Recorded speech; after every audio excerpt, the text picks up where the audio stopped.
Voltamos com o programa Segurança Jurídica Brasil, falando sobre o Instituto da Arbitragem, o que é e como se realiza no dia a dia da atividade profissional. Estamos recebendo aqui João Henrique Café. O João Henrique é especialista em arbitragem e vice-presidente da Comissão de Arbitragem da OAB Minas Gerais. João Henrique, nosso bate-papo está muito bom. Agora vamos falar na praxe, no dia a dia da arbitragem. Então, olha, duas pessoas maiores capazes, ou duas empresas, entidades, né? Ou seja, capazes de contratar, fizeram um compromisso arbitral. Houve um conflito, instaura-se o compromisso arbitral. Como é que funciona na prática? Você já disse que, na verdade, é um processo, há contraditório, mas é importante que o cidadão comum tenha a expectativa do que acontece ali, né? As partes se manifestam, são chamadas, tem uma câmara arbitral para organizar essa documentação, como é que é isso? Normalmente as partes estabelecem, a gente chama de uma cláusula cheia, né? Elas, na celebração do contrato, elas escolheram a Câmara, escolheram a quantidade de árbitros, escolheram que tipo de direito que vai decidir, se pode decidir por arbitragem, pelos usos e costumes. Equidade, né? Por equidade, se vai ter um árbitro, se serão 3 árbitros, enfim, elas podem preencher essa cláusula o máximo possível. Uma vez preenchido, quando acontece o conflito, a parte que quer discutir a questão vai até a Câmara e faz o convite formal para a outra parte então é chamada, ambas fazem um sumário da sua pretensão naquela arbitragem e escolhem os árbitros. Então começa primeiro pelo processo de escolha dos árbitros. Então eu faço uma indicação de um árbitro, a outra parte faz outra indicação, são trocadas essas informações, eu posso impugnar o outro árbitro, e o que eu indiquei também pode ser impugnado, e depois os 2 árbitros escolhem o presidente, que também pode sofrer impugnação. Mas que impugnação? Impugnação quanto a aquelas questões próprias do próprio juiz, né, que se pode indagar a exceção do próprio juiz, pode ser também... Impedimento e suspeição. Isso. Do julgador. E o árbitro recebe aí uma obrigação que a gente chama do dever de revelação. Às vezes aqui uma cidade como Belo Horizonte, é muito fácil a gente ser colega dos árbitros, amigo, ter frequentado a mesma academia, dar aula na mesma escola, já tiveram escritórios próximos, já tiveram causas juntos. Então, o árbitro tem que revelar, ele tem que se sentir independente em relação aos outros partícipes e tem que dizer, olha, aquele árbitro do lado de lá, o advogado da parte, eu fui sócio dele no passado. Eu tive um escritório junto com ele, eu já tive uma causa com ele. Nós somos compadres, eu sou padrinho do filho dele, eu frequento socialmente o mesmo ambiente que ele frequenta. Ou seja, o árbitro tem que revelar isso para que a parte amanhã não se veja surpreendida. Pô, peraí, eu não sabia que esse árbitro era amigo do advogado do adversário. Na hora que ele fica sabendo de uma situação assim duvidosa e que não foi objeto de revelação, ele pode questionar na justiça a validade daquela arbitragem. Então, os árbitros têm o dever de promover a revelação. Eu tenho 2 exemplos assim que eu gostaria de falar deles rapidamente, que aconteceu comigo, e eu vou preservar aqui as informações o máximo possível. A primeira delas aconteceu com o Luiz Cláudio. Eu fui indicado para atuar como árbitro-presidente de um painel indicado por um advogado indicado por uma das partes, por outro advogado da outra parte, são 2 advogados, árbitros, portanto, e eles então me indicaram. E em homenagem a esses advogados, os quais eu conheço e respeito, e acho que a gente poderia fazer um grande trabalho, aceitei a arbitragem, e assim que eu recebi a documentação, eu vi que o advogado de uma das partes era o Dr. Luiz Cláudio. E com o Dr. Luiz Cláudio, além das disputas eleitorais, da direção da OAB, que nós já tivemos juntos, nós fomos sócios dos escritórios, temos um relacionamento social de muita amizade, de muito companheirismo, e eu falei, olha, eu tenho que declarar essa situação. O fato de ter sido tudo isso com o Luiz Cláudio não me impede de decidir uma questão que não é dele, é do cliente dele. Senão o advogado não podia nem ser amigo de juiz. Né? Exatamente. Então, Evidentemente, só para explicar isso para o telespectador, a relação de suspeição e de impedimento é do juiz com a parte, do julgador com a parte, e não com o advogado. Né? Mas eu fiz questão de declarar, porque amanhã a pessoa fica sabendo que nós fomos sócios do escritório, que nós estivemos junto da OAB, fiz a declaração, mas disse que me mantinha independente e apto ao julgamento. Pois as partes souberam dessa informação que eu mesmo transmiti, e uma delas disse, não, diante dessa proximidade, eu prefiro declinar essa indicação, agradeço que o árbitro tenha sido transparente e explicado, mas eu vou indicar outro árbitro. Ótimo. É muito melhor que aconteça isso, ninguém fica ofendido com isso, e o procedimento tem início sem essa aura, sem essa faca por cima dele, sobre a sua seriedade. E um outro caso também muito rápido, agora eu tenho que exemplificar, tenho que inventar um nome aqui, mas eu era árbitro de uma empresa, vamos dizer, Triângulo.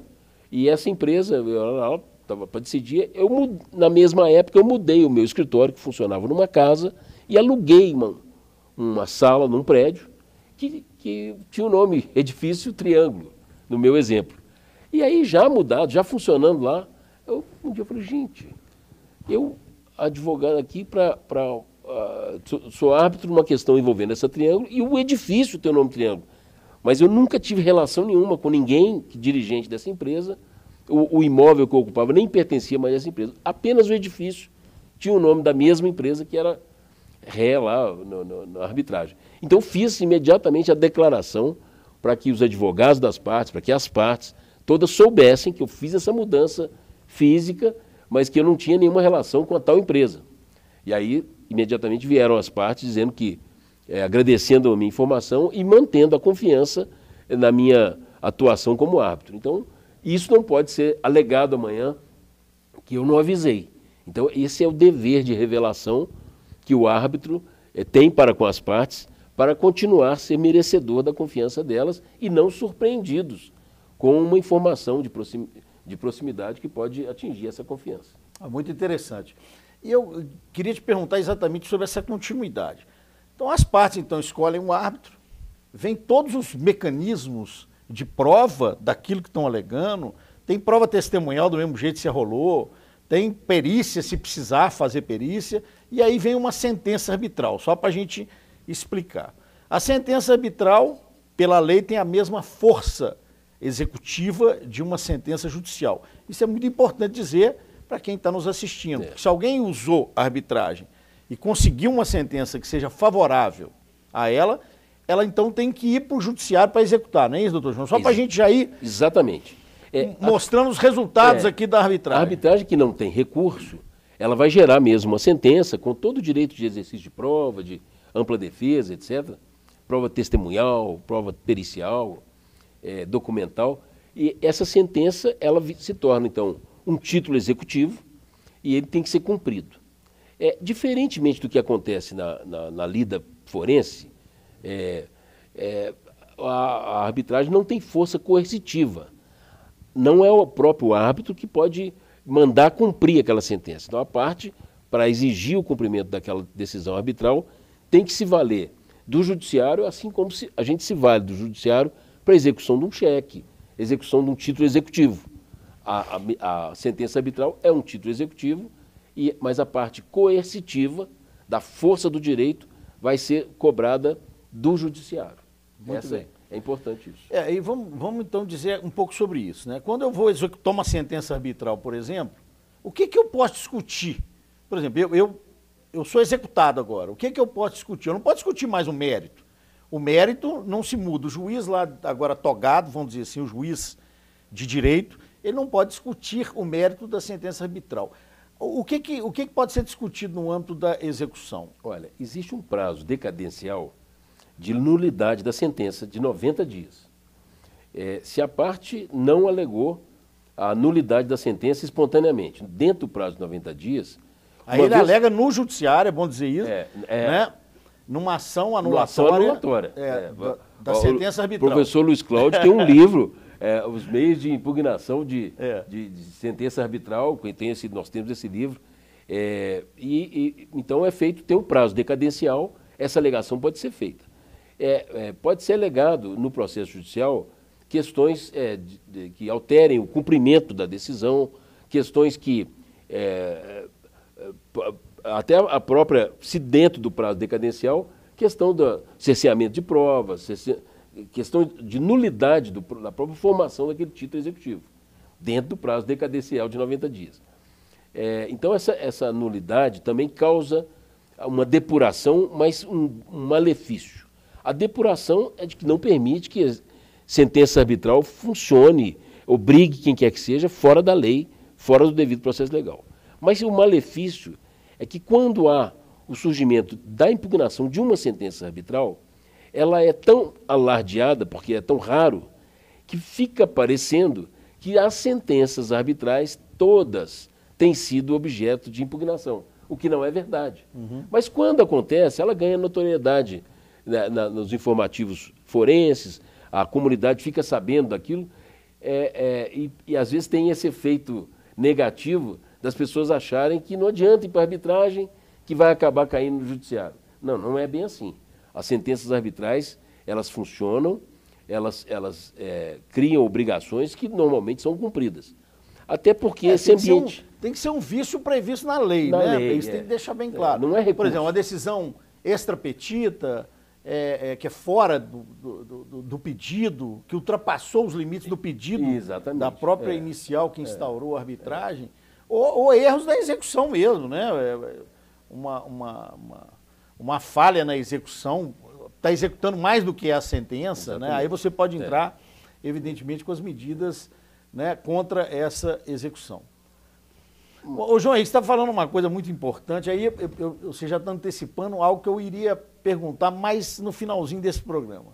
Por que a arbitragem não decola? Vamos dizer assim, tem muitos casos, eu milito em alguns, você outros, já fui árbitro e já tive a oportunidade de advogar com advogados muito bons como árbitros, como Cata Preta, que hoje é desembargador, já tive arbitragens marcantes do ponto de vista empresarial.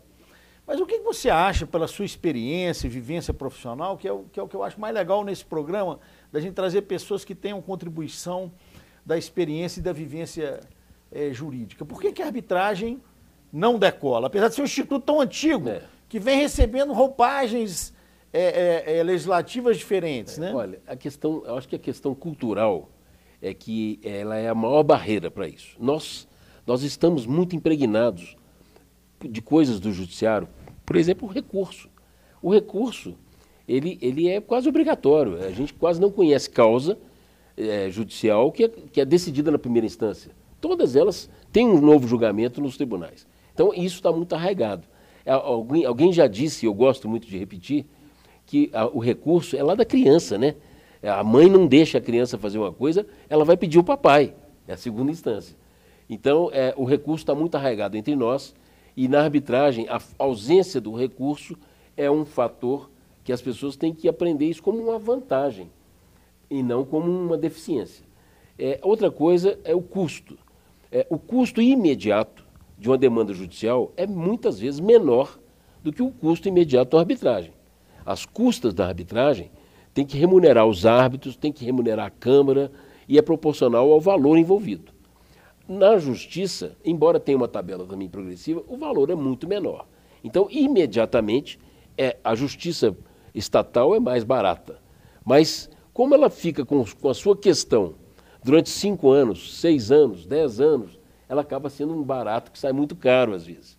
Então, mas não deixa de ser um óbice a arbitragem, as pessoas acharam que ela é muito cara.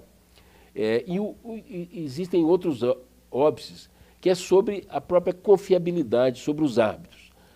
Tem-se a impressão de que o árbitro não vai combinar com outro árbitro, coisas assim, difíceis, porque a pessoa tem que saber que ela própria escolhe o árbitro.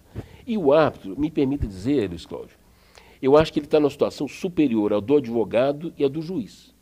Do advogado, porque o advogado é escolhido para defender um lado, para ser parcial. Então, está ótimo. Já é uma confiança muito grande que a parte tem. O juiz, ele é concursado, investido de poderes para decidir a questão das duas partes. Ele não é escolhido por ninguém. Agora, o árbitro é escolhido. Os advogados que vão defender cada parte escolhem um árbitro. Então, às vezes que eu sou escolhido para funcionar como árbitro, eu respiro muito fundo, muito calmo, para aceitar ou não aceitar. Porque a confiança é para que eu seja chamado para decidir um problema que nenhum deles conseguiu resolver entre si. Então, é uma responsabilidade muito grande, tanto para quem aceita, quanto para quem escolhe o árbitro. E com essa escolha bem feita, refletida, a possibilidade de problemas na arbitragem cai muito, porque nós teremos um profissional responsável, tecnicamente bem aparelhado para decidir, com tempo, para decidir uma questão a contento.